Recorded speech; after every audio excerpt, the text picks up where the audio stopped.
है, कोई चर्चा नहीं हुई। किसान आम आदमी परेशान है, कोई चर्चा नहीं हुई। गन्ना मिल समय पे पैसा नहीं देती है। गुलदार ने 30 लोगों की जान एक साल में ली है पिछले, कोई फर्क नहीं पड़ता अमीरों को। उद्योग धंधे लगाने की कोई बात नहीं हुई। मेडिकल कॉलेज और एम्स के निर्माण की कोई बात नहीं हुई। ग्रामीण क्षेत्रों में खेलों को बढ़ावा देना, स्पोर्ट कॉलेज की कोई बात नहीं हुई। महोदय, देश में भूमि सुधार किया जाए, लाखों बीघा जमीन जो है भू माफिया ने कब्जाई हुई है, भूमिहीन लोगों को भूमि दी जाए, बिजली के दाम में कटौती की जाए, गरीबों को कम दाम पे जो है बिजली उपलब्ध कराई जाए, ठेकेदारी प्रथा, संविदा, लेटर एंट्री खत्म की जाए, पक्की नौकरी दी जाए। निजीकरण की वजह से सरकारी नौकरियां लगभग खत्म हो गई हैं। मेरी मांग है, और मैंने निजी विधेयक भी पेश किया था, कि निजी क्षेत्रों में SC ST की OBC के लोगों को आरक्षण की व्यवस्था कराई जाए और पुरानी पेंशन बहाल की जाए। लोगों के पास एक तरफ सरकारी योजना चलाकर प्रधानमंत्री आवास योजना जो है उसके नाम पर मकान दिए जाने की बात होती है, वहीं दूसरी तरफ लखनऊ के अकबर नगर को तोड़ दिया जाता है। नवी मुंबई में के खार घर में What is his name? Patil.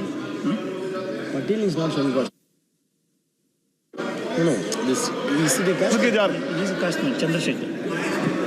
No, this Patil. Mic नहीं है सर, बंद कर रहे हो sir? Independent. This is independent. आ गया। धन्यवाद।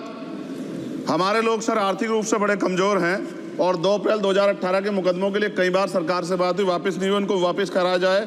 भीमा को वकीलों को बहुत पैसे लगते हैं सर। भीमा कोरे गांव में 3000 लोगों पे मुकदमे हुए थे महाराष्ट्र में, वो वापस नहीं हुए। पुणे में दीक्षा भूमि जो हमारा गौरव है, उसका वहाँ पार्किंग बना के उसको अपमानित किया जा रहा है, इसको बंद कराया जाए। पेट्रोल पंप के जो डीलर्स मार्जिन है वो 2017 से नहीं बढ़ा सर, इसका असर ग्राहकों पे पड़ता है। इसका असर जो है पेट्रोल पंप के नेटवर्क सुचारू रूप से चलाने पे पड़ता है। डीजल मार्जिन की बढ़ोतरी ना होने से हजारों कर्मचारी, लाखों कर्मचारी जो वहाँ काम करते हैं, उनके जीवन पर असर पड़ रहा है। सहारा का में 10 करोड़ जमाकर्ता का लाखों करोड़ों रुपए जमा है। कंपनी बंद हो जाने के कारण 10 लाख से ज्यादा एजेंट बेरोजगार हो रहे हैं, नौकरी कहीं है नहीं। भुगतान ना होने के कारण जमाकर्ताओं के द्वारा एजेंट पर जबरदस्ती भुगतान कराने का दबाव बनाया जा रहा है, जिसके कारण 5000 से ज्यादा एजेंटों ने आत्महत्या कर ली है। सभापति महोदय, उत्तर प्रदेश देश का सबसे बड़ा सूबा है, उसको इस बजट में कुछ नहीं मिला और बहुत सारे मेंबर, 80 के लगभग हम मेंबर जो है उत्तर प्रदेश जीत के आए, ना के बराबर मिला। यूपी में 25 करोड़ से ज्यादा आबादी है उत्तर प्रदेश के अंदर, 5 किलो राशन सरकार दे रही है, लेकिन जीवन जीने के लिए काफी नहीं है। और भी बुनियादी सुविधाओं की जरूरत पड़ती है। अगर इज्जत की जिंदगी चाहिए, उसके लिए सरकार के पास कोई उपाय नहीं है। यूपी जब एक बड़ा राज्य है, लेकिन यूपी में भाजपा सरकार की विकास गति बहुत धीमी है। हमारी सरकार से, केंद्र की सरकार से मांग है, हमें यूपी की सरकार की चिंता नहीं है, लेकिन यूपी की जनता की चिंता है। मैं मांग करता हूं कि यूपी को 4 भागों में विभाजित किया जाए। डॉक्टर बाबा साहब अम्बेडकर ने कहा था 1995 में, उनकी बुक है थॉट्स ऑफ लिंग्विस्टिक स्टेट, किताब में कहा था राज्य जितना छोटा होगा, राज्य की प्रगति उतनी होगी, जनता को रोजगार मिलेगा और जनता का जीवन संपन्न होगा।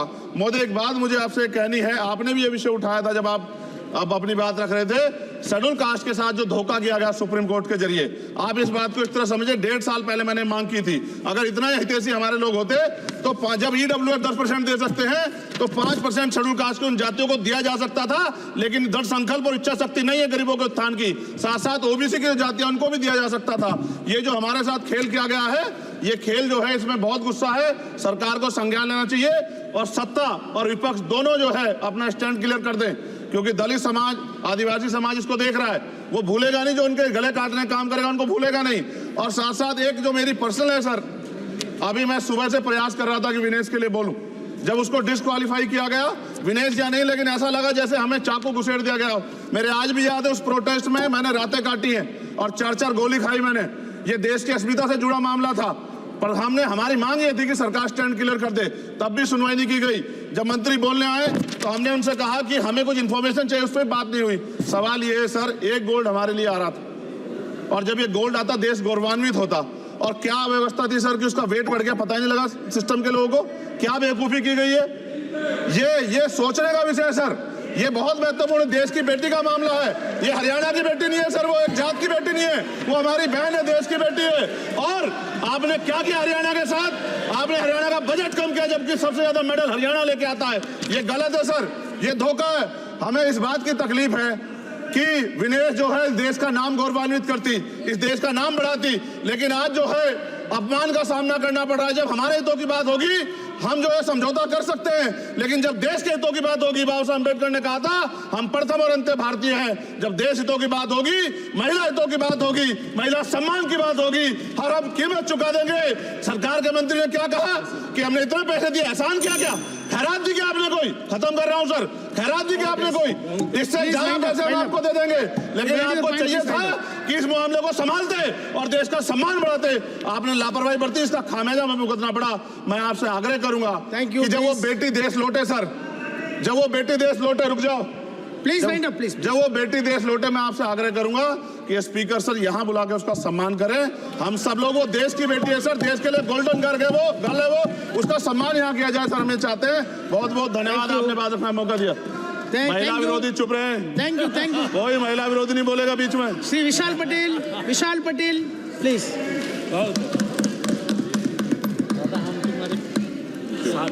इस अवसर के लिए धन्यवाद अध्यक्ष महोदय। मैं एक उदाहरण दूंगा।